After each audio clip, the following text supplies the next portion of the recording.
তো পানির প্রয়োজন। যদি আমাদের পানি খাওয়ার প্রয়োজন হয় তাহলে স্কুলের বারান্দায় পানির সুব্যবস্থা আছে এবং সাথে সাথে সবাইকে আরো একটি অনুরোধ করা যাচ্ছে, আপনারা সবাই ময়লা আবর্জনা নির্দিষ্ট স্থানে ফেলুন। ধন্যবাদ।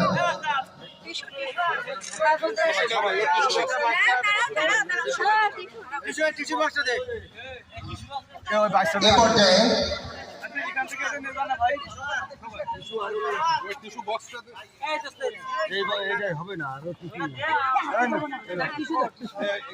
মামু ভিডিও কিন্তু আমাকে এইটা